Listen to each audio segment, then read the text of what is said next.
Mari kita datang kepada Tuhan, mempersiapkan hati kita untuk menyembah Tuhan. Dia yang hadir di bait kudus-Nya. Biarlah setiap umat mencari wajah-Nya. Mari kita berdoa dan berseru kepada-Nya, sujud menyembah di hadapan-Nya. Haleluya Tuhan.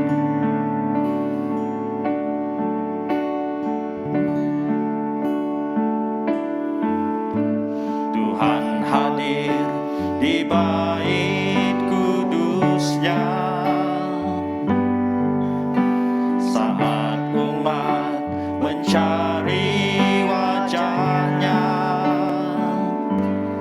berseru, berdoa, bersujud menyembah, dan menikmati kehadiran-Nya.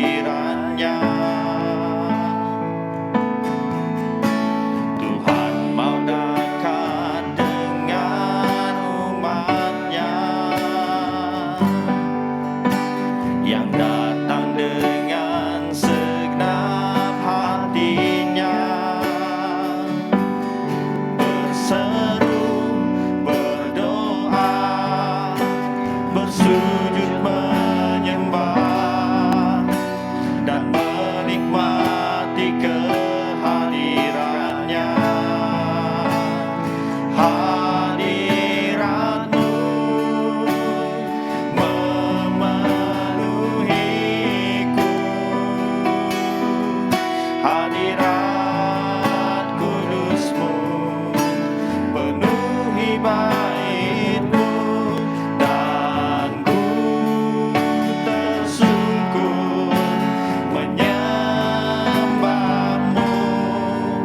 Yang ku nampak hanya kemuliaan-Mu.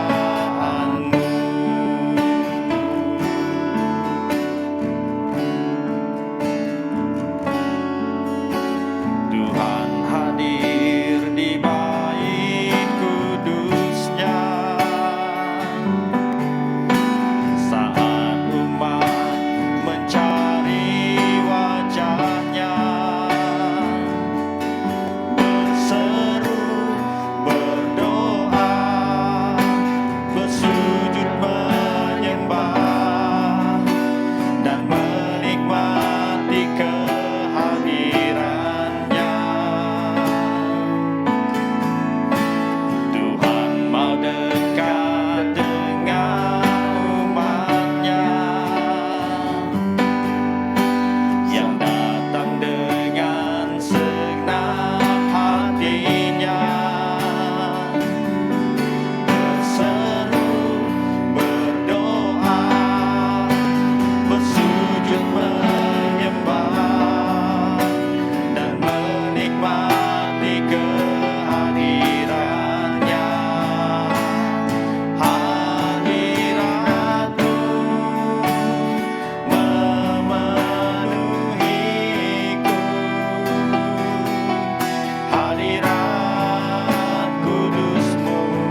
Tuhan, mari kita berdiri bersama-sama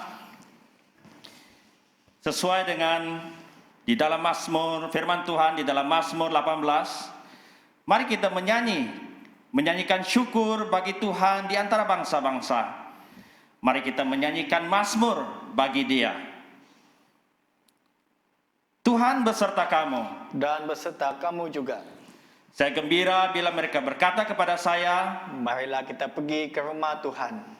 Hai, marilah kita menyanyi kepada Tuhan. Marilah kita bersorak dengan sukacita kepada Juru Selamat yang Maha Kuasa. Allah itu roh. Kita harus menyembah Dia dalam roh dan kebenaran. Kemuliaan kepada Allah Bapa, Anak dan Roh Kudus. Puji Tuhan sekarang dan selama-lamanya. Doa untuk kesucian bersama-sama. Ya Allah yang Maha Kuasa, semua hati manusia terbuka di hadapan Tuhan. Semua keinginannya diketahui oleh-Mu, dan daripada-Mu tiada rahasia yang tersembunyi.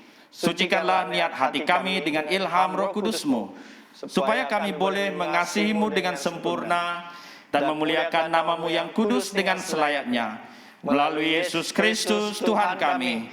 Amin. Mari kita berikan kemuliaan bagi Tuhan kita.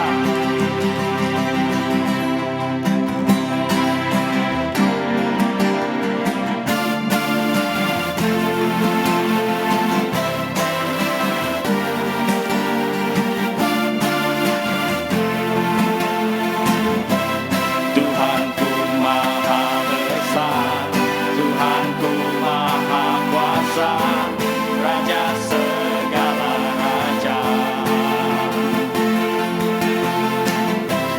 Dia takkan tergoyahkan, Dia takkan terkalahkan, Dia hidup dan berkuasa. Serukan namanya, Yesus Tuhan Raja. Segala kuasa tunduk dalam namanya. Yang luar biasa, perkasa mulia, Yesus nama yang dan segala nama.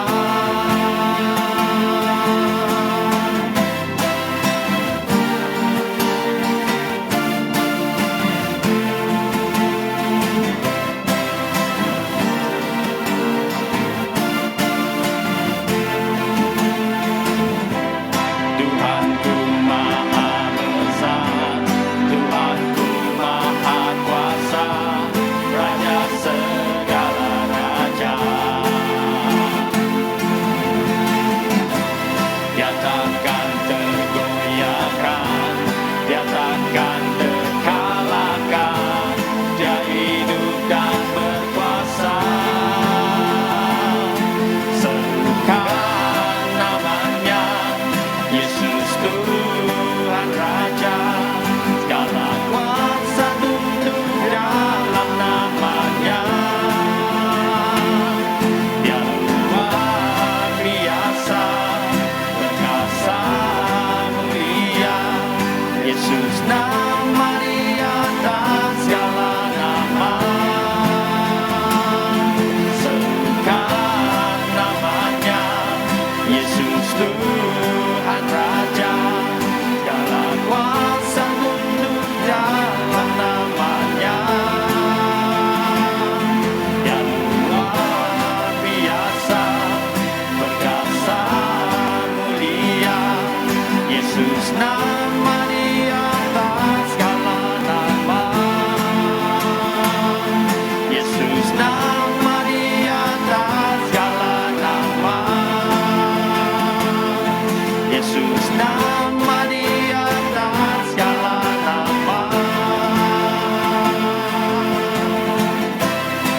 kita menyembah Tuhan. Dia Allah kita yang hidup, yang bersemayam di atas puji-pujian. Biarlah sorak-sorai, sembah, segala nyanyian hanya bagi Dia.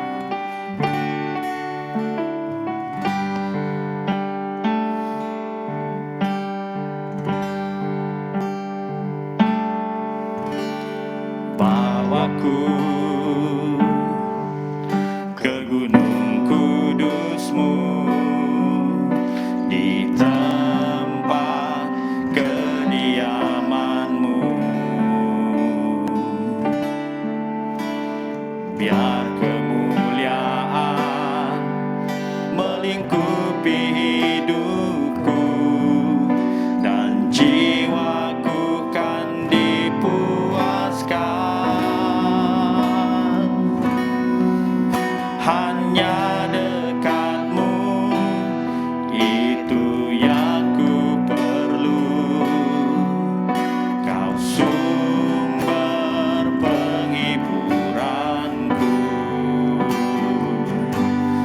dan Kau yang ubahkan air mataku jadi lembah yang bermata air.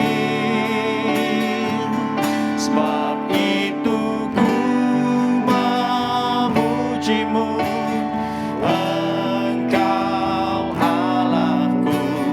Mulutku kan selalu puji-Mu, dan angkat tangan sembahku, tinggikan nama-Mu, Yesus, kemuliaan bagi-Mu.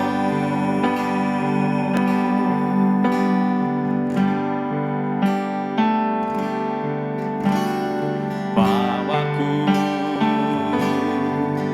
ke gunung kudus-Mu, di tempat kediaman-Mu. Biar kemuliaan melingkupi hidupku, dan jiwaku kan dipuaskan.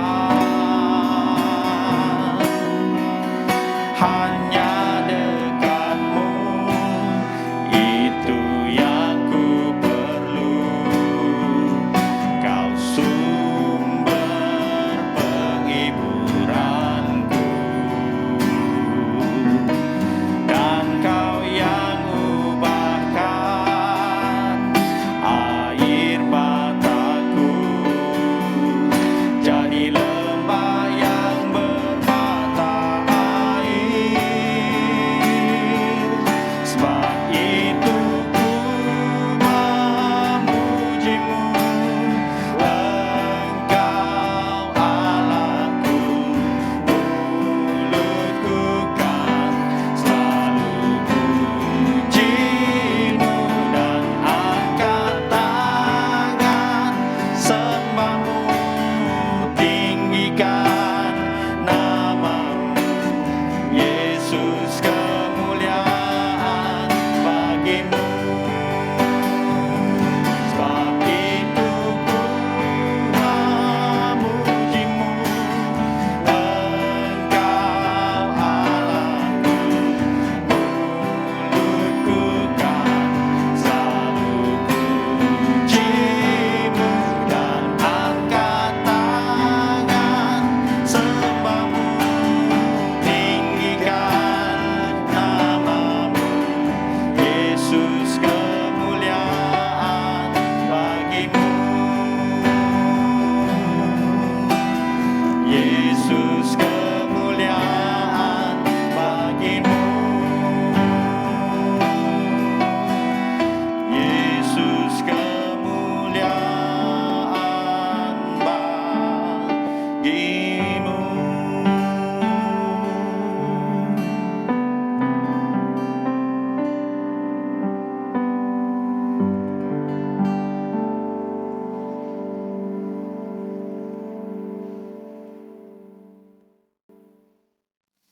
Sekali lagi selamat datang ke ibadah Gereja Juru Selamat Kudus kita Labuan. Ada beberapa perkara penting dalam pengumuman gereja yang kita mau ambil perhatian bersama. Pertama, berkenaan dengan doa dan puasa NECF. Pihak gereja sangat menggalakkan untuk dan mendorong jemaat untuk terlibat dalam doa dan puasa. Jika anda belum mendapatkan bahan yang berbentuk PDF, anda boleh bertemu dengan pemimpin sel ataupun boleh menghubungi pihak gereja untuk mendapatkannya. Kedua, diosis kita akan melancarkan sebuah buku yang ditulis dalam tesis Canon Dr. Lin Kivun. Jadi pelancaran ini akan dilakukan atas talian dalam bahasa Malaysia. Ianya akan dilakukan pada 5 September melalui aplikasi Zoom. Anda boleh mendapatkan pautan jika anda mau masuk dan boleh dapatkan pautan ini melalui pemimpin sel ataupun pihak gereja. Seterusnya adalah persekutuan doa gereja-gereja Malaysia.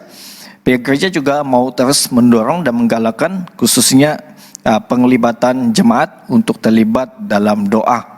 Jadi persekutuan doa ini akan dilakukan pada 10 Ogos, yaitu pada jam 9 hingga jam 12. Ianya dilakukan atas talian. Sila dapatkan pautan melalui pemimpin-pemimpin sel ataupun pihak gereja. Seterusnya, pihak gereja juga memutuskan akan memulakan live streaming di mana akan memanggil para pasukan yang melayani, yaitu pasukan pujian sahaja. Jadi anda boleh mengikuti ibadah ini masih melalui talian, yaitu melalui live streaming, bukan recording lagi. Kami tidak akan melakukan recording, tapi kami melakukan secara live. Jadi para pasukan pujian mereka akan datang ke gereja, tetapi jemaat anda boleh mengikuti melalui di rumah masing-masing. Seterusnya pada 9 Ogos, yaitu pada minggu hadapan hari Isnin, ofis pejabat gereja akan dibuka seperti biasa. Jadi jika anda ada keperluan ataupun mau datang, anda boleh datang kerana ofis kami sudah dibuka seperti biasa. Jadi itu beberapa bahagian pengumuman yang kita mau ambil perhatian. Akhir sekali, pihak gereja juga sangat mendorong dan menggalakkan untuk kita terus taat dan setia di dalam pemberian persembahan dan persepuluhan kita. Jadi demikian saja pengumuman gereja. Mari kita meneruskan ibadah ini dengan mendengarkan firman Tuhan. Pembacaan pertama diambil dari Ezekiel 36 ayat 22 hingga 32, ayat 22 hingga 32. Oleh kerana itu, katakanlah kepada kaum Israel, beginilah firman Tuhan Allah. Bukan kerana kamu aku bertindak, hai kaum Israel, tetapi kerana namaku yang kudus yang kamu najiskan di tengah bangsa-bangsa di mana kamu datang. Aku akan menguduskan namaku yang besar yang sudah dinajiskan di tengah bangsa-bangsa dan yang kamu najiskan di tengah-tengah mereka. Dan bangsa-bangsa akan mengetahui bahwa akulah Tuhan. Demikianlah firman Tuhan Allah. Manakala aku menunjukkan kekudusanku kepadamu di hadapan bangsa-bangsa, aku akan menjemput kamu di antara bangsa-bangsa dan mengumpulkan kamu dari semua negeri dan akan membawa kamu kembali ke tanahmu. Aku akan mencurahkan kepadamu air jernih yang akan mentahirkan kamu dari segala kenajisanmu dan dari semua bahala-bahalamu yang aku akan mentahirkan kamu. Kamu akan kuberikan hati yang baru dan ruh baru di dalam batinmu dan aku akan menjauhkan dari tubuhmu hati yang keras dan kuberikan kepadamu hati yang taat. Ruhku akan kuberikan diam di dalam batinmu dan aku akan membuat kamu hidup menurut segala ketetapanku dan tetap berpegang pada peraturan-peraturanku dan melakukannya. Dan kamu akan diam di dalam negeri yang telah kuberikan kepada nenek moyangmu dan kamu akan menjadi umatku dan aku akan menjadi Allahmu. Aku akan melepaskan kamu dari segala dosa, kenajisanmu dan aku akan menubuhkan gandum serta memperbanyakkannya dan aku tidak lagi mendatangkan kelaparan ke atasmu. Aku juga memperbanyakkan buah pohon-pohonanmu dan hasil ladangmu, supaya kamu jangan lagi menanggung noda kelaparan di tengah bangsa-bangsa. dan kamu akan teringat-ingat kepada kelakuanmu yang jahat dan perbuatan-perbuatanmu yang tidak baik, dan kamu akan merasa mual melihat dirimu sendiri karena kesalahan-kesalahanmu dan perbuatan-perbuatan yang keji. Bukan karena kamu aku bertindak. Demikianlah firman Tuhan Allah. Ketahuilah itu, malulah kamu dan biarlah kamu dipermalukan karena kelakuanmu, hai kaum Israel. Demikianlah firman Tuhan. Syukur kepada Allah.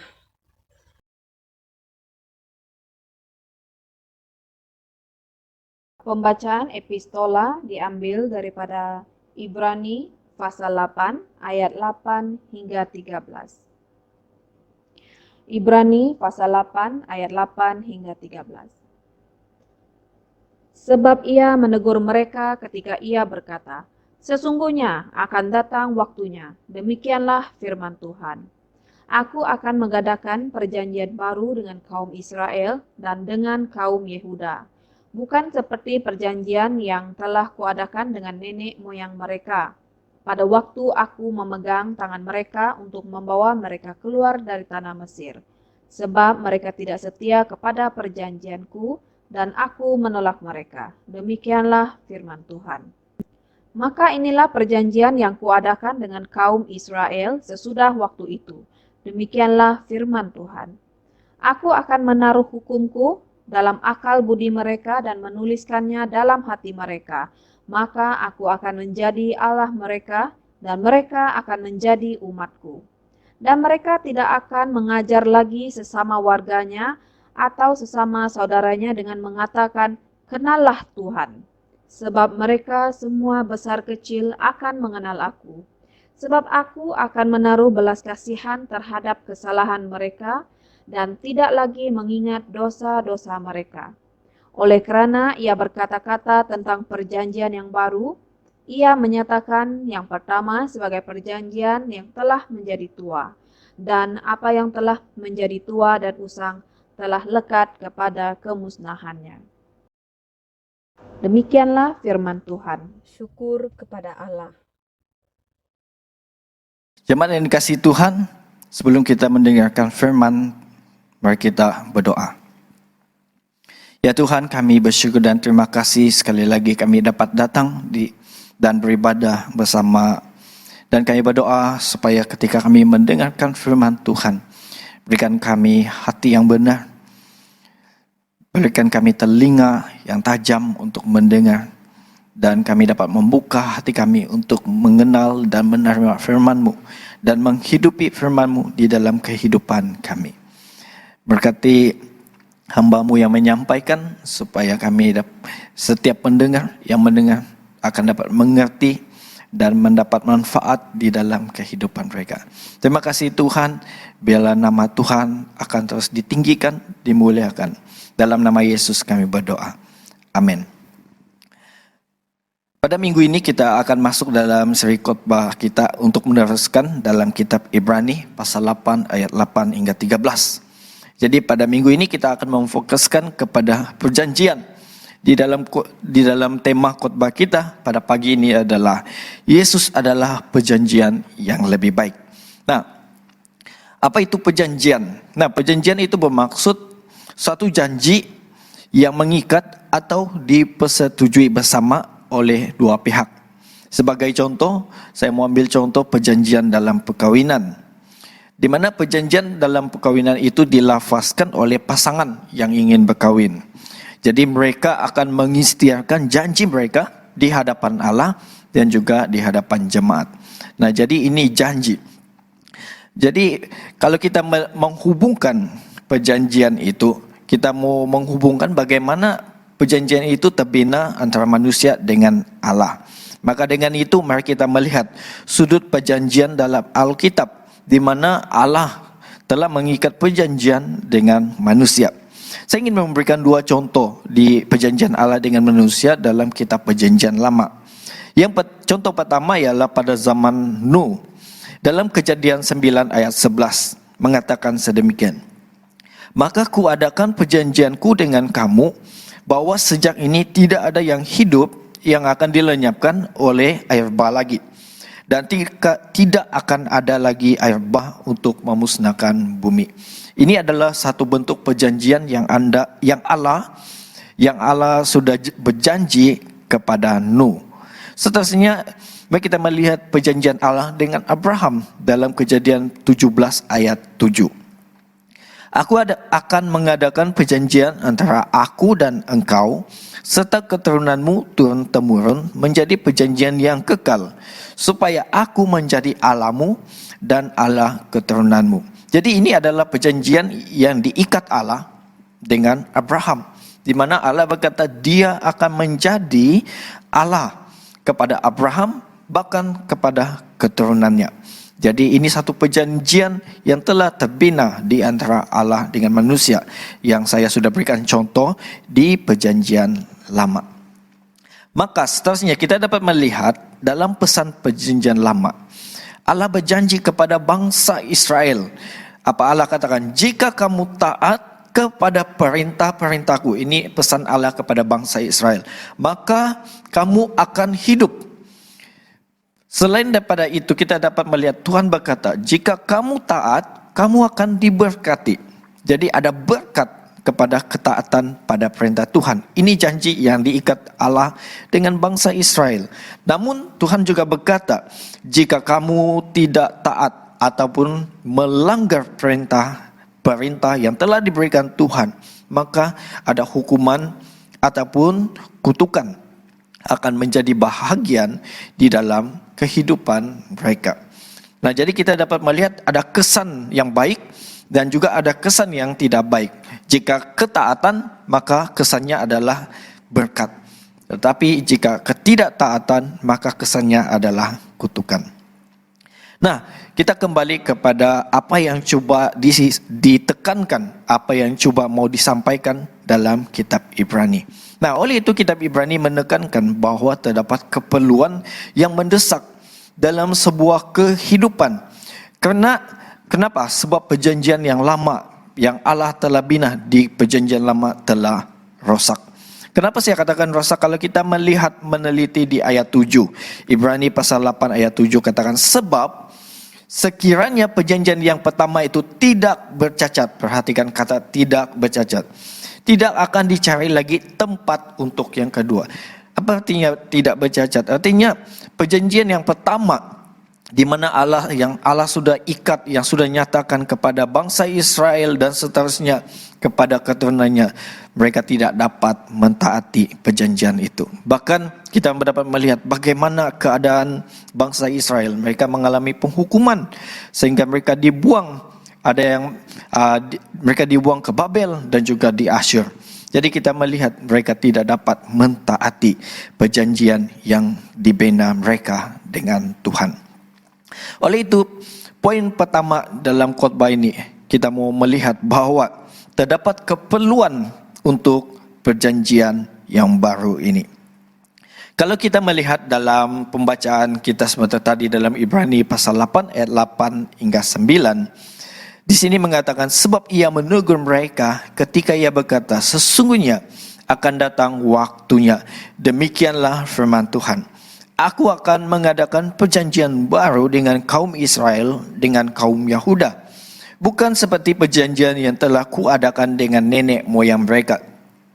Pada waktu aku memegang tangan mereka untuk membawa mereka keluar dari tanah Mesir.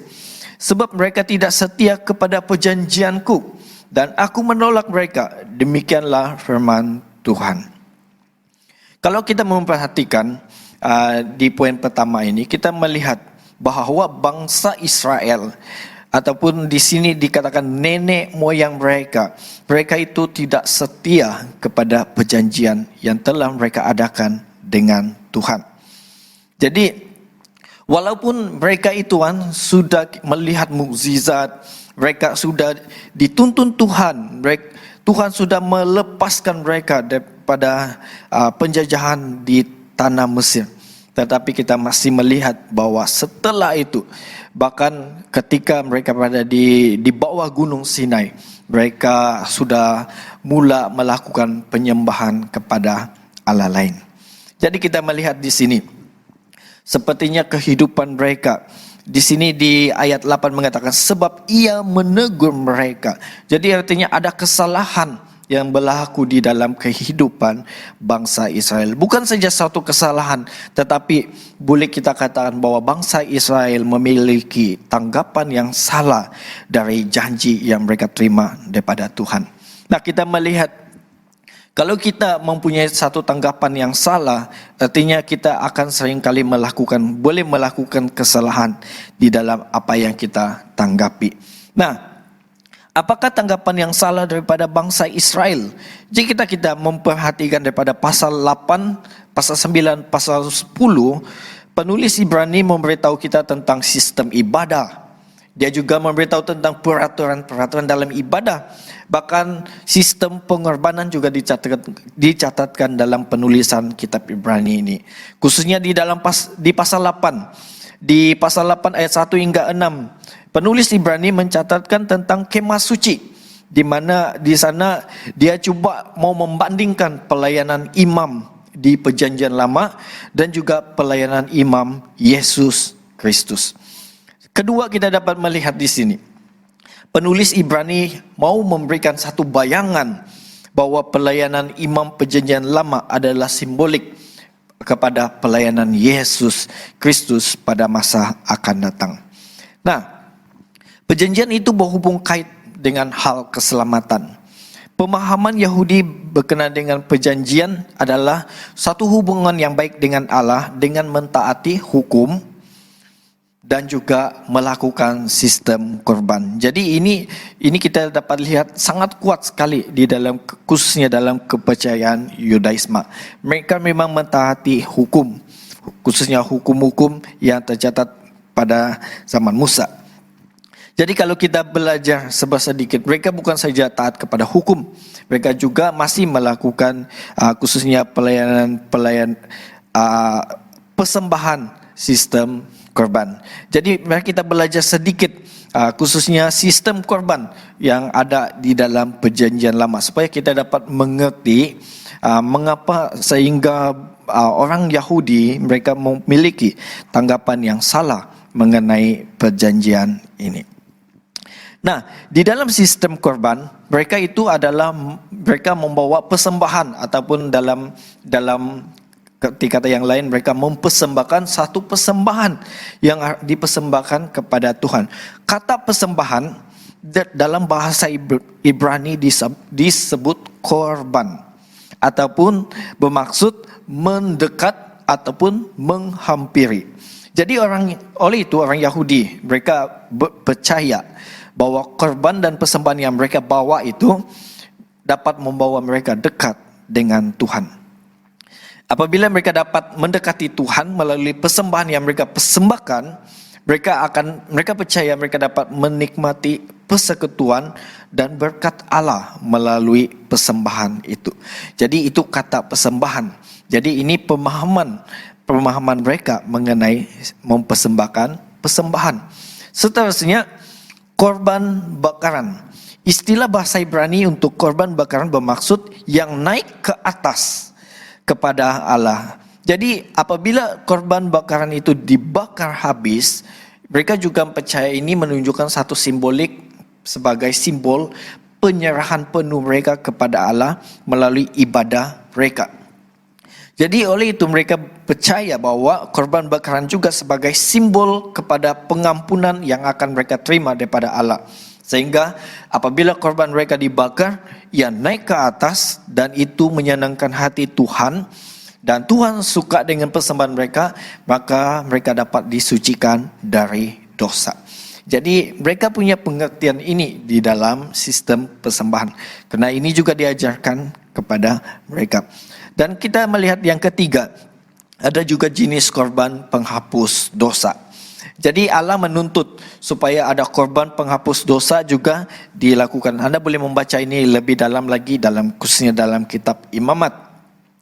Jadi korban penghapus dosa digunakan agar mereka yang berdosa secara tidak sengaja dapat menerima pengampunan dosa. Jadi tetapi kalau dosa-dosa yang dilakukan secara sengaja, khususnya pada pihak tertentu, maka kita dapat melihat ada hukuman yang akan mereka terima daripada apa yang mereka akan lakukan. Kalau kita melihat dalam Ibrani pasal 10 ayat 28, sini mengatakan, jika ada orang yang menolak hukum Musa, ia dihukum mati tanpa belas kasihan atas keterangan 2 atau 3 saksi. Jadi mereka sangat memandang tinggi berkenaan dengan hukum dan juga sistem yang mereka ada saat ini. Nah, jadi tanggapan orang Yahudi mengenai perjanjian menjadi salah. Kenapa? Karena mereka bergantung kepada sistem yang mereka ada. Mereka bergantung kepada peraturan mereka. Mereka bergantung kepada hukum untuk menghakimi seseorang tanpa belas kasihan. Kita melihat ini, kalau kita melihat dalam kepercayaan mereka, mereka sangat memegang kuat berkenaan dengan hal seperti begini. Tetapi kita melihat, Yesaya juga pernah mencatatkan di dalam Yesaya 1 ayat 10 hingga 20. Kalau Anda membaca di dalam bahagian Yesaya ini, di mana dikatakan di sana, dan dijelaskan bahwa yang dikehendaki Tuhan bukan persembahan, bukan sistem hukum, tetapi Tuhan menghendaki hati yang benar. Tuhan menghendaki mereka supaya mereka bertobat, mereka kembali kepada Tuhan, beriman kepada Tuhan, bahkan membina satu hubungan yang benar dengan Tuhan. Jadi bukan persembahan yang dikehendaki Allah. Memang benar, memang bagus kita dapat memberikan persembahan.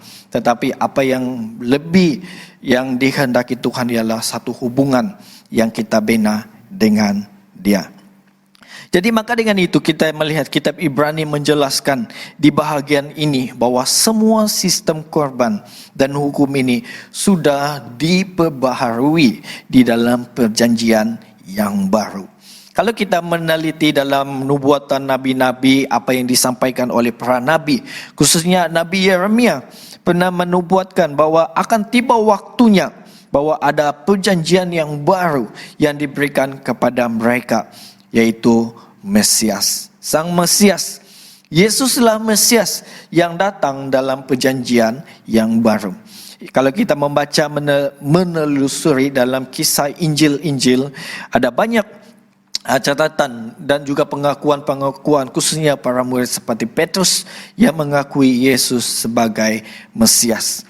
Jadi mungkin jika kita bertanya kepada orang Yahudi, sudahkah mereka mendapat perjanjian? Atau sudahkah Mesias yang mereka tunggu-tunggu itu datang ataupun tidak? Saya pernah menonton satu video di YouTube, temu ramah bebas yang dilakukan kepada orang Yahudi pada waktu itu. Jadi dia bertanya, adakah kamu percaya Mesias itu sudah datang? Dia bilang, kami percaya Mesias belum datang sehingga hari ini. Jadi saya masih simpan video itu, saya sudah download di handphone saya, tapi mungkin tidak dapat dipasang di online ini. Tetapi mereka itu katakan mereka menolak Yesus itu bukan Mesias. Walaupun dalam temu ramah itu si penemu ramah dia membacakan kitab Yesaya, saya lupa sudah Yesaya berapa dia bacakan, tetapi mereka masih katakan ini bukan sosok Mesias yang mereka nantikan. Jadi mereka katakan ini bukan Mesias. Jadi pokoknya ini bukan Mesias, mereka katakan. Jadi mereka memahami bahwa perjanjian itu belum mereka terima. Bahkan Mesias yang mereka nantikan itu belum datang. Jadi tetapi bagi kita sebagai orang yang percaya Tuhan, kita percaya bahwa Yesuslah Sang Mesias yang datang dengan perjanjian yang baru. Bahkan kalau kita mengingat kembali kisah ketika Yesus makan di malam perjamuan Paskah bersama dengan muridnya. Dan khususnya dalam catatan Lukas pasal 22 ayat 20. Di sini katakan demikian juga dibuatnya dengan cawan sesudah makan. Ia berkata, cawan ini adalah perjanjian baru oleh darahku yang ditumpahkan bagi kamu. Jadi saudara-saudari sekalian, ada keperluan dalam perjanjian yang baru. Mungkin kita akan menjadi seperti bangsa Israel yang boleh salah tanggapan kita. terhadap perjanjian. Tetapi kita lihat bahwa Sang Mesias ataupun Yesus datang menjadi satu perjanjian yang baru kepada kita. Kenapa perjanjian ini? Supaya perjanjian ini boleh mendamaikan kita dengan Allah. Supaya perjanjian ini akan dapat membawa kita kepada keselamatan. Jadi apakah aplikasi yang kita boleh belajar dari poin pertama ini? Terdapat dua pengajaran yang boleh kita perhatikan di sini. Pertama, marilah kita memberikan hidup kita sepenuhnya kepada Allah sebagai persembahan yang hidup dan berkenan kepada Allah. Kedua, janganlah kita menjadi seperti bangsa Israel yang mempunyai tanggapan yang salah mengenai perjanjian. Tetapi marilah kita membina hubungan yang benar dengan Allah. Okey, jadi mari kita membina hubungan yang benar dengan Allah, kerana perjanjian yang baru sudah mendamaikan kita, sudah memberikan satu pengharapan sehingga kita kini diselamatkan. Jadi selain daripada itu, kita dapat melihat ada juga janji di dalam untuk perjanjian yang baru ini. Kalau kita memperhatikan di ayat 10 hingga 12 di sini mengatakan, maka inilah perjanjian yang kuadakan dengan kaum Israel sesudah waktu itu. Demikianlah firman Tuhan, aku akan menaruh hukumku dalam akal budi mereka dan menuliskannya dalam hati mereka. Maka aku akan menjadi Allah mereka dan mereka akan menjadi umatku. Dan mereka tidak akan mengajar lagi sesama warganya atau sesama saudaranya dengan mengatakan, kenalah Tuhan, sebab mereka semua besar kecil akan mengenal aku. Sebab aku akan menaruh belas kasihan terhadap kesalahan mereka dan tidak lagi mengingat dosa-dosa mereka. Jadi janji yang lama adalah berbentuk luaran, tiada dalaman. Maksudnya adalah dalam perjanjian lama, kalau kita memahami apa yang berlaku dalam kehidupan mereka, walaupun seorang yang bersalah memang boleh menghampiri Allah dengan membawa persembahan, melalui persembahan ataupun sistem korban. Tetapi korban yang dipersembahkan mereka tidak selama-lamanya akan berkuasa. Maksudnya, kalau mereka bersalah, walaupun sudah mempersembahkan persembahan, tapi kalau mereka sudah melakukan kesalahan lagi, mereka tetap perlu membawa persembahan dan secara terus-menerus. Artinya, persembahan itu bukan mereka mempersembahkannya secara terus-menerus. Bahkan kalau kita memperhatikan dalam kisah dalam kerja-kerja imam di Bait Allah, mereka tidak pernah henti-henti mempersembahkan persembahan. Sehingga saya membaca satu artikel mengatakan imam itu tidak ada tempat duduk di Bait Allah. Kenapa? Kesibukan untuk mempersembahkan persembahan. Jadi begitu banyak sekali persembahan yang datang, begitu ramai sekali orang datang membawa persembahan. Mungkin saja ada yang membawa persembahan ucapan syukur, ada yang membawa persembahan berbentuk mau memohon pengampunan kerana kesalahan-kesalahan yang mereka lakukan. Jadi kita dapat melihat di sini persembahan yang mereka lakukan itu tidak kekal berkuasa selama-lamanya. Tetapi kalau kita memperhatikan apa yang cuba disampaikan dalam kitab Ibrani, persembahan yang dipersembahkan melalui kematian Yesus, darah Yesus, yaitu perjanjian yang baru, ia adalah satu persembahan satu kali saja dan kekal untuk selama-lamanya. Jadi di sini pokoknya kita dapat melihat di sini bahwa sistem korban tidak mendamaikan manusia secara mutlak. Karena jika mereka bersalah, mereka perlu membawa persembahan kembali dan berulang-ulang membawa persembahan itu. Jadi kita dapat lihat apa yang kita dapat belajar di sini. Janji yang lama ataupun perjanjian yang lama itu hanya berbentuk suatu luaran saja. Ia tidak dapat mengubah dalaman seseorang. Tetapi kalau kita melihat selain daripada itu, kalau kita belajar tentang hukum-hukum yang mereka pegang, hukum ini bagus. Kenapa? Sebab ia dapat mendedahkan dosa ataupun kesalahan. Tetapi hukum ini tidak menjamin ataupun tidak memimpin atau membawa kepada keselamatan. Manakala hukum dan peraturan ini berguna kepada bangsa Israel untuk menjadi penuntun dalam hidup mereka, bagaimana mereka harus hidup sebagai umat Tuhan. Jadi kita mengerti dan kita memahami bahwa hukum yang mereka ada itu diguna sebagai penuntun di dalam hidup mereka, bagaimana mereka harus hidup sebagai umat Tuhan, bukan membawa kepada keselamatan. Tetapi bagi mereka memandang tinggi hukum yang mereka terima. Hukum yang mereka terima memang dipandang tinggi oleh bangsa Israel. Tetapi Paulus juga ada menuliskan pendapatnya.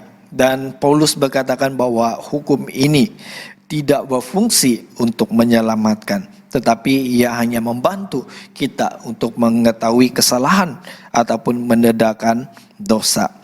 Jadi kita dapat ketahui hukum ini tidak menjamin kepada keselamatan. Tetapi hukum ini membantu kita, membentuk karakter kita supaya kita memiliki nilai-nilai moral dalam kehidupan kita. Dan kalau kita memperhatikan dalam tulisan Yezekiel pasal 36 ayat 23 hingga 27, di sini dikatakan dalam tulisan Yezekiel, Tuhan akan meletakkan hukumnya di dalam minda dan hati kita yang baru. Jadi dalam tulisan Nabi Yezekiel sudah dinubuatkan bahwa pada masa akan datang Tuhan akan memperbaharui perjanjiannya dan bahkan meletakkan hukumnya di dalam minda dan hati kita yang baru. Jadi hukum ini seperti saya katakan tadi di awal, ia tidak menjamin kepada keselamatan, tetapi ia membantu kita bagaimana kita harus hidup. Ia menuntun kita supaya kita peka kepada kesalahan dan juga peka kepada hal-hal seperti dosa. Karena kita memiliki Yesus. Dan bahkan saya mengingat kembali ketika Yesus berkata dia akan mengutus seorang penolong kepada kita untuk mengingatkan kita, untuk menyadarkan kita supaya kita tahu apakah kesalahan kita dan kita tahu bagaimana kita seharusnya hidup sebagai orang yang percaya kepada Tuhan. Dan hari ini ada seorang penuntun yang menuntun di dalam hidup kita. Kita tidak lagi berpandukan kepada hukum, tetapi penuntun ini yang kita kenali sebagai Roh Kudus. Ia memimpin kita, menuntun kita supaya kita peka bagaimana kita seharusnya hidup sebagai umat Tuhan. Dalam Yohanes 14 ayat 26 berkata, tetapi penghibur yaitu Roh Kudus yang akan diutus oleh Bapa dalam namaku, dialah yang akan mengajarkan segala sesuatu kepadamu dan mengingatkan kamu akan semua yang telah kukatakan kepadamu. Saya bersyukur pada Tuhan karena ketika saya memiliki perjanjian yang baru, janji yang baru yaitu dalam Yesus, saya kini memiliki seorang penuntun dalam hidup, yaitu Roh Kudus. Dan saya ingin berkongsi sedikit kesaksian saya ketika dalam pada waktu membuat keputusan. Kadang-kadang kita boleh saja emosi ataupun salah membuat keputusan jika kita tidak memiliki tuntunan Tuhan. Jadi beberapa waktu yang lalu saya pernah mau melakukan sesuatu, mau mengkritik seseorang. Saya sangat sakit hati dengan dia. Tetapi dalam hati saya berkata, tidak bagus buat seperti begini. Dan saya percaya itu adalah kerja Roh Kudus yang memimpin saya supaya saya tidak tergesa-gesa dalam membuat sesuatu hal. Jadi jemaat yang dikasihi Tuhan, kita semua memiliki satu janji yang baru, yaitu ketika kita memiliki Yesus. Bahkan dia sudah berkata bahwa ada seorang penuntun, pemimpin yang akan menuntun kita bagaimana kita seharusnya hidup sebagai umat Tuhan. Jadi dalam perjanjian baru, kita adalah umatnya Tuhan. Bahkan bukan saja kita umat Tuhan, kita boleh mengenal Tuhan secara pribadi. Dan saya percaya bahwa ketika kita dituntun oleh Tuhan, kita dipimpin oleh pekerjaannya Roh Kudus, kita pasti dapat mengenal Tuhan dengan lebih dalam lagi. Kita pasti akan ada satu kepekaan, kerinduan di dalam hidup kita karena kita dipimpin oleh Tuhan. Nah, jadi apakah aplikasi yang kita boleh belajar di sini? Kalau kita melihat di dalam janji perjanjian baru, Tuhan berjanji akan memberikan hukumnya. Tuhan berjanji akan memberikan hati yang baru dalam hidup kita. Dan pastinya ia akan menuntun di dalam hidup kita. Nah, bagaimana kita melihat janji Tuhan di dalam hidup kita ketika ini? Pernahkah Tuhan lupa akan janjinya dalam hidup kita? Mungkin sahaja ada sesetengah orang yang punya anggapan ataupun dia beranggap, dia percaya bahwa Tuhan itu lupa akan janjinya. Kenapa? Mungkin dia merasa hidupnya susah, menderita. Mungkin dia merasa hidupnya yang paling susah di dunia. Mungkin dia merasa dia tertindas, lalu dia menyalahkan Tuhan karena Tuhan tidak memberkati hidupnya. Apabila baca pasal ini, saya masih ingat waktu saya kecil, ibu saya mengajarkan kami untuk percaya Yesus. Waktu itu saya ingat mungkin saya masih darjah 1 begitu. Dan ibu saya katakan, percaya Yesus, maka kita semua akan diberkati. Lalu saya jawab ibu saya, tipulah. Kalau kita diberkati, kita tidak miskin. Aku bilang, tengok kita punya dapur, tiada ikan. Kita hanya makan bubur saja. Itukah berkat Tuhan? Jadi saya pada waktu itu saya menentang ibu saya tidak percaya Yesus. Kenapa saya katakan begitu? Kalau Yesus ada, kami tidak akan miskin. Jadi ada setengah orang merasa bila dia rasa susah, menderita, lalu dia berkata Tuhan tidak memberkati hidupnya. Seperti saya lah tadi waktu kecil. Saya tidak dapat melihat janji berkat, saya tidak dapat melihat kasih Tuhan di dalam hidup saya pada waktu itu. Lalu saya mengatakan Tuhan tidak memberkati hidup saya. Nah, jadi ini adalah tanggapan-tanggapan. Saya tidak tahu bagaimana tanggapan Anda mengenai janji Tuhan.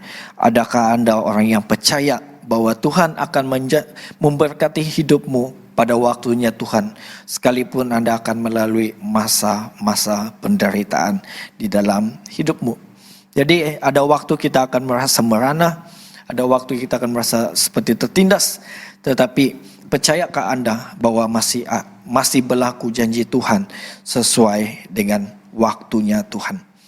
Jadi ada satu lagu mengatakan begini, percaya di saat tidak mengerti, dan percaya di saat tidak melihat. Jadi mungkin kita selama ini menunggu. Seperti saya tadi berkongsi pada waktu kecil, saya tidak mengerti, saya tidak pernah melihat, tetapi dan itu membuatkan saya tidak percaya. Tetapi pada hari ini saya ingin katakan kepada semua jemaat yang kasih Tuhan, pada waktu Anda tidak dapat mengerti, pada waktu Anda tidak dapat melihat, marilah kita tetap percaya kepada janjinya Tuhan. Jadi mungkin kita menunggu janji berkat Allah dalam hidup kita, tetapi tidak pernah tiba dan tidak pernah berlaku. Mungkin tidak pernah berlaku dalam hidup kita. Saya mau mengatakan bahwa percayalah bahwa ada berkat Allah dan tangan Tuhan tidak akan pernah lepas di dalam hidup kita.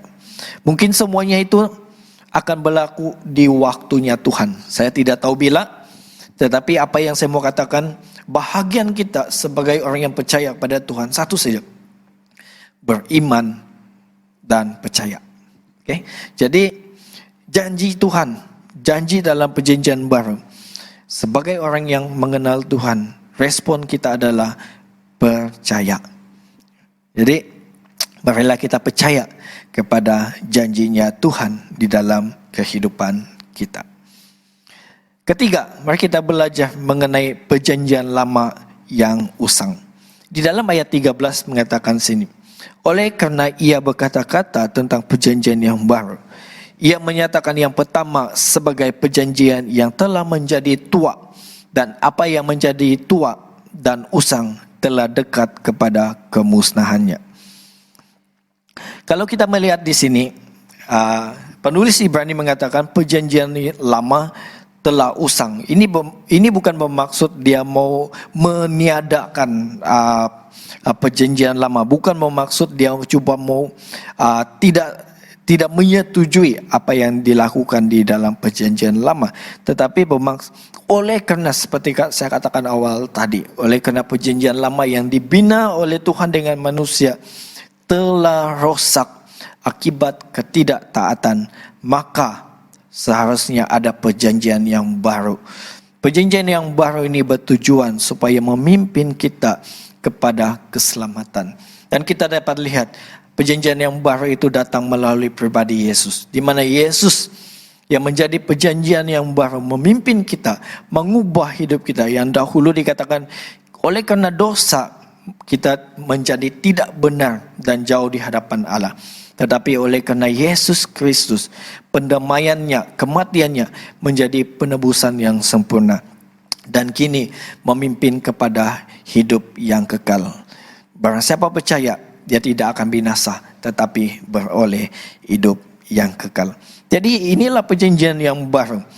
Bukan saja itu, kalau kita memperhatikan melalui kematian dan penebusan Yesus. Dulu kalau kita perhatikan perjanjian ini memang Tuhan lakukan dengan bangsa Israel. Di mana dalam perjanjian lama ini berlaku kepada hanya bangsa Israel. Tetapi melalui perjanjian yang baru kini tidak ada lagi hanya Yahudi. Maksudnya perjanjian ini bukan hanya kepada bangsa Israel saja, tetapi juga kepada bangsa-bangsa lain, kepada semua bangsa. Jadi kita bersyukur pada Tuhan melalui perjanjian yang baru kini membuka keselamatan kepada semua bangsa.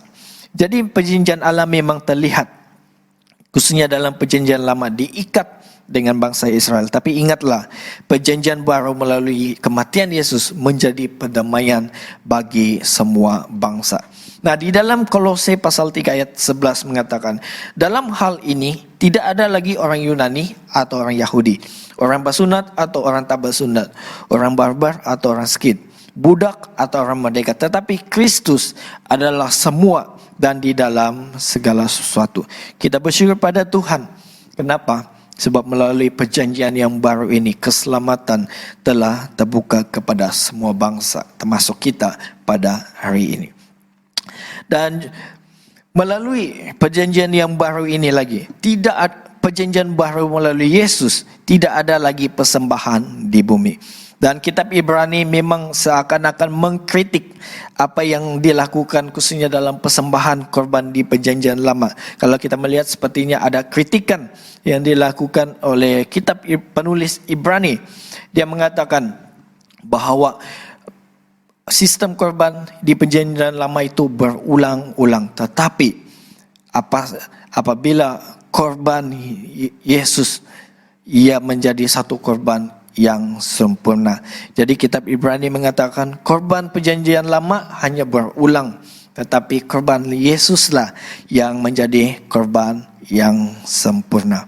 Jadi Ibrani katakan dalam Ibrani 10 ayat 12, tetapi ia setelah mempersembahkan hanya satu korban saja kena dosa, ia duduk untuk selama-lamanya di sebelah kanan Allah. Kita dapat melihat dulu ketika orang mau menghampiri Allah, dia perlu berulang-ulang kali membawa persembahan. Ketika dia melakukan kesalahan, melakukan dosa, dia mau mendapat berkat daripada Tuhan, perlu berulang-ulang kali membawa persembahan. Tetapi kini dalam perjanjian yang baru dalam diri Yesus, ketika kita memiliki Yesus, kita tidak perlu berulang-ulang membawa persembahan. Kerana dialah persembahan yang sempurna di dalam hidup kita. Jadi yang ketiga yang kita dapat belajar daripada penulisan Ibrani ini, dia katakan bahwa tidak ada lagi bait yang duniawi.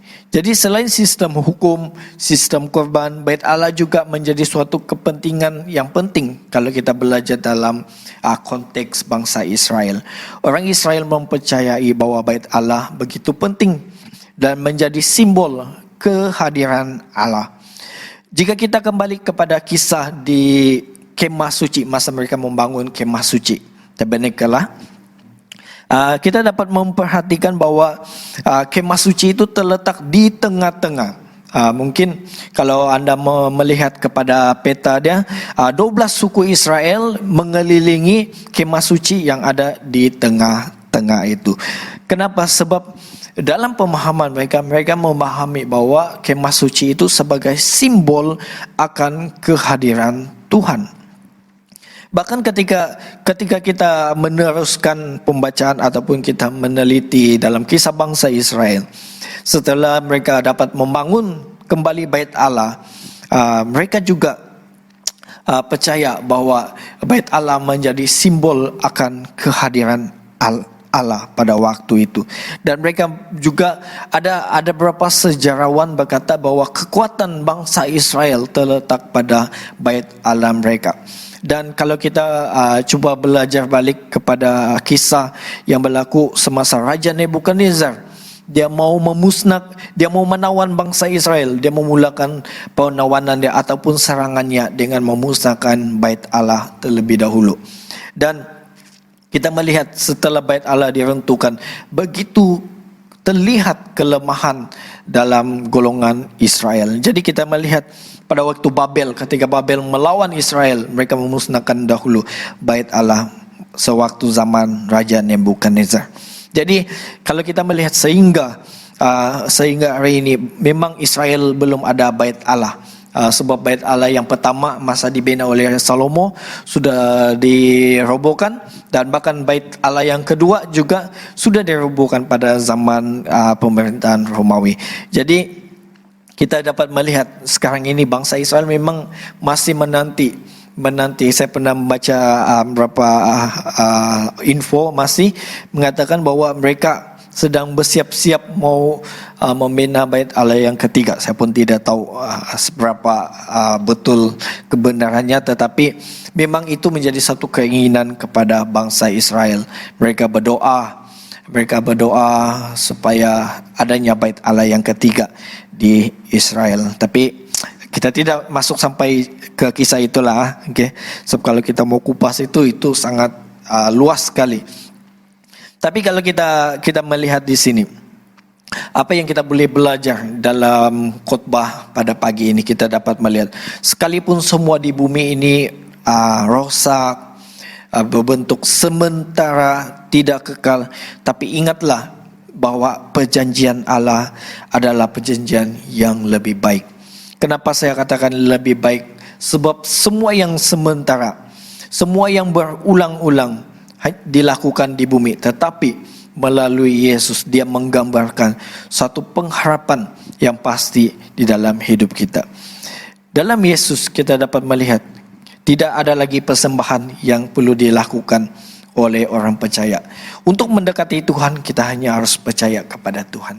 Jika Anda selama ini telah melakukan pelanggaran, kesalahan atau dosa, Anda hanya perlu meminta pengampunan dan jangan berbuat dosa lagi melalui Yesus. Jadi tidak perlu lagi, kalau contohlah, kalau kita mau cerita, mungkin kalau Anda buat dosa, mungkin dosa besar sikit lah kan, perlu mau bawa kerbau lagi pergi gereja, jadi mau bagi dengan padri perlu mau sembeli lagi dan banyak.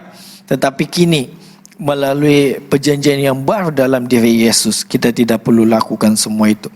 Hanya kita datang kepada Yesus dengan pengakuan dan mengakui dosa dan memohon pengampunan, dan melaluinya kita akan diampuni. Tetapi ingat, jangan berbuat dosa lagi setelah menerima pengampunan daripada Tuhan. Jadi itulah saya katakan, walaupun semua yang berlaku di dunia ini, semua yang saya sudah sebutkan, korban, hukum, semuanya ini melalui perjanjian yang baru. Itulah saya katakan, Yesuslah perjanjian yang lebih baik dari semuanya ini. Jadi apa yang sudah dicatatkan oleh kitab Ibrani, dia bukan cuba mau melemahkan apa yang berlaku di perjanjian lama, tetapi kitab Ibrani cuba mau menyatakan, memperbaharui bahwa perjanjian lama yang telah rosak akan diperbaharui menjadi satu janji yang baru, dan janji itu adalah janji yang lebih baik. Hari ini jika kita masih ragu dan tidak percaya bahwa perjanjian baru ini adalah perjanjian yang terbaik, marilah kita mengambil langkah ini. Saya mau mendorong dan menggalakkan semua jemaat Tuhan supaya kita percaya. Kenapa? Sebab perjanjian baru ini mendamaikan. Perjanjian baru ini menjadi jalan keselamatan kepada kita untuk mendekati Tuhan. Sekali lagi saya mau bacakan dalam apa yang dikatakan oleh Alkitab dalam Yohanes 3:16 katakan, barang siapa percaya kepadanya tidak binasa melainkan beroleh hidup yang kekal. Akhir sekali, maukah kita percaya dan berserah penuh kepada perjanjian baru ini, yaitu Yesus Kristus?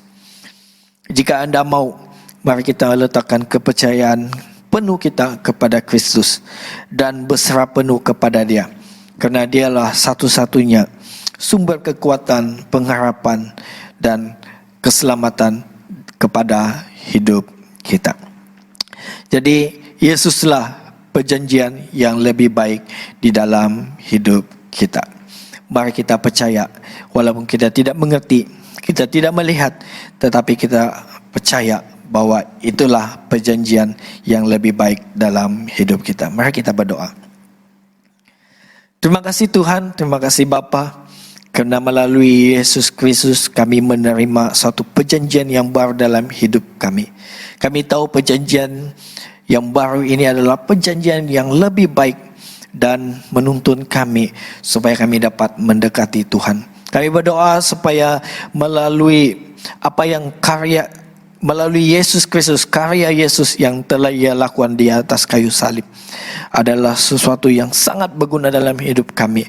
Maka dengan itu Tuhan, kami dalam bahagian kami sebagai orang yang telah percaya Tuhan, kami mau mengambil langkah untuk percaya dan beriman kepada Engkau. Dan kami tahu bahwa ketika kami percaya dan beriman kepada Tuhan, kami sudah dituntun oleh Tuhan, kami sudah memiliki pimpinan daripada Tuhan. Maka dengan itu kami tahu bagaimana kami harus hidup sebagai umat Tuhan. Dan kami percaya tuntunan Tuhan akan memimpin kami untuk hidup benar, hidup kudus, sehingga kami dapat menjadi satu persembahan yang hidup, benar dan berkenan bagi Allah, sehingga persembahan yang kami persembahkan berbau harum dan menyenangkan hati Tuhan.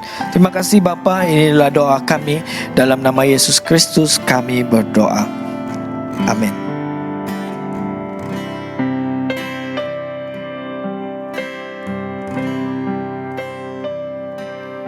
Percaya di saat ku tak mengerti, percaya di saat ku tak melihat, percaya, ku percaya kasih-Mu sertaku, percaya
Kiranya firman Tuhan yang kita dengarkan bersama akan dapat menguatkan dan meneguhkan kita bahwa Yesuslah perjanjian yang lebih baik yang boleh kita andalkan di dalam kehidupan kita. Baik, kita bersama-sama mengucapkan doa berkat ini. Kasih karunia Tuhan Yesus kita dan kasih Allah dan persekutuan Roh Kudus menyertai kita sekalian selama-lamanya. Amin. Mari kita bersyukur kepada Tuhan. Haleluya.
Tapi ada satu yang pasti, yaitu Yesus yang memperkatakan janjinya bagi engkau dan saya.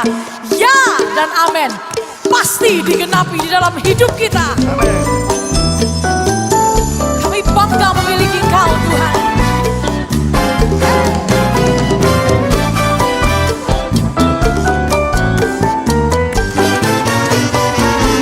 Biar bumi akan berlalu, biar bulan tak bercahaya lagi, biar langit akan bergoncang, matahari tak bersinar lagi, tetapi Tuhan Yesus tak pernah ingkar janji. Semua yang dikatakan difirmankannya pasti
Biar langit akan bergoncang, matahari tinggi-tinggi angkat tanganmu. Tetapi Tuhan Yesusku Amin. Semua yang difirmankan pasti akan digenapi.